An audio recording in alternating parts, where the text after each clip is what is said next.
Richard Trenton Chase was born on May 23, 1950 in Sacramento, California. The family outwardly seemed ordinary. The father had a permanent job. The mother was engaged in the house. But behind the facade of the American dream, there was a tense atmosphere, scandals, constant disputes, and strict discipline. Father was a harsh, restrained, demanding man. He raised his son through punishment and an orderly tone. Mother often suffered from anxious states and nervous breakdowns.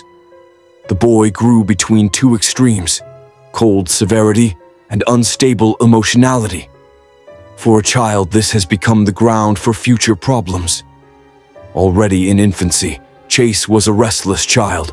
He often cried, slept badly, differed in irritability. Parents considered this whims, but later psychologists will say that these could be the first signs of the disorder of the nervous system.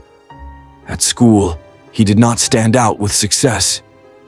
Teachers described him as a quiet, detached student. He often sat with an empty look, as if in his own thoughts. Other children did not accept him in their games and companies. Class teachers wrote in the characteristics, "Richard is smart, but completely closed. It is impossible to make contact with him. He had no friends.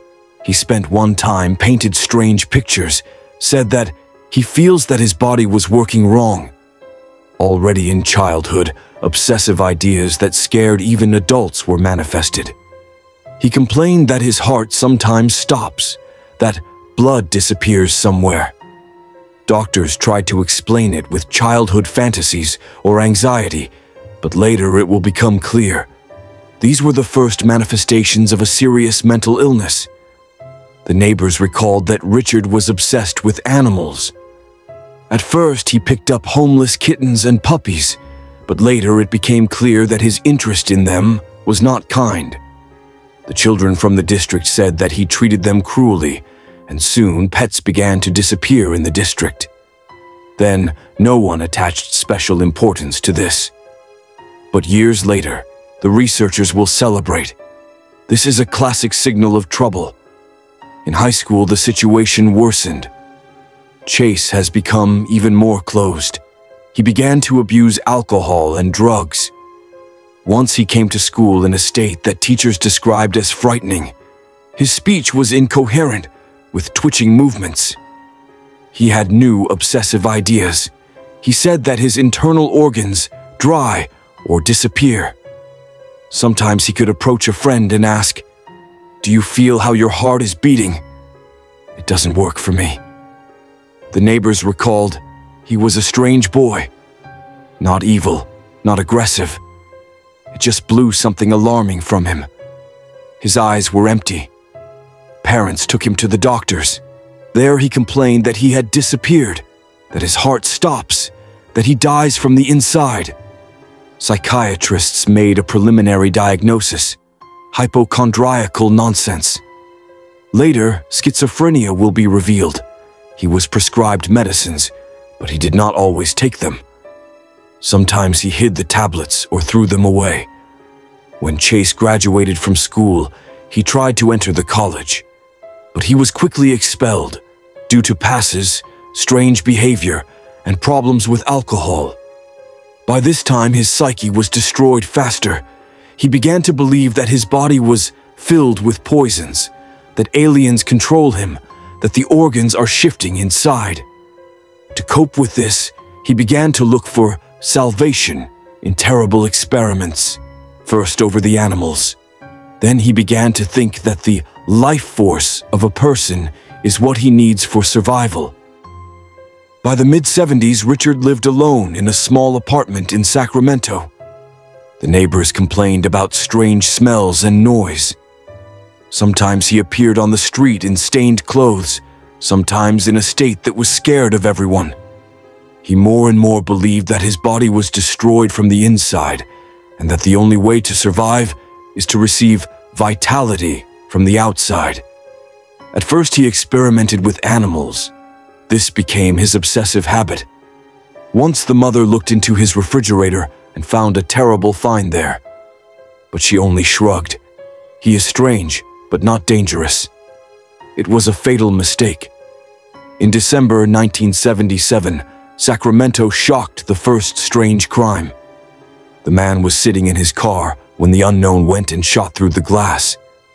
At first glance, the police decided that this was a random street disassembly, but this was only the first step. Since January 1978, Sacramento plunged into real fear. There were terrible attacks in the city. People disappeared right at home. Sometimes whole families turned out to be victims.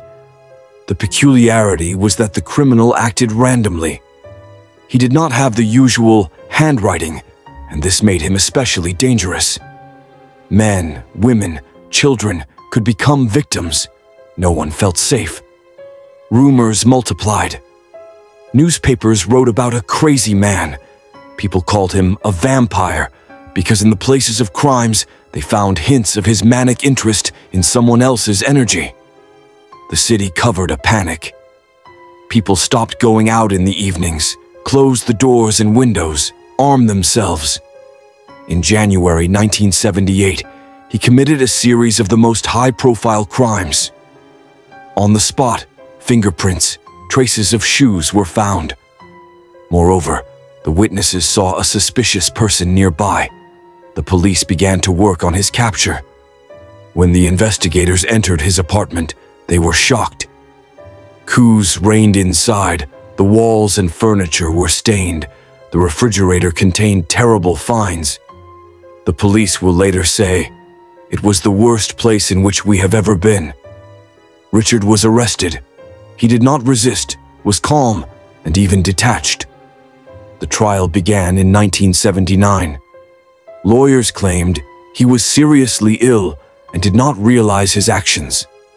But the accusation insisted that he understood what he was doing. Otherwise, he could not hide for so long. The jury found him guilty. The verdict is the highest measure of punishment in the form of a gas chamber. Chase did not survive before the execution of the sentence. In December 1980, he was found dead in the cell. According to the official version, he himself took a fatal dose of medication. The story of Richard Chase entered the Criminal Chronicle of the United States as one of the most terrible.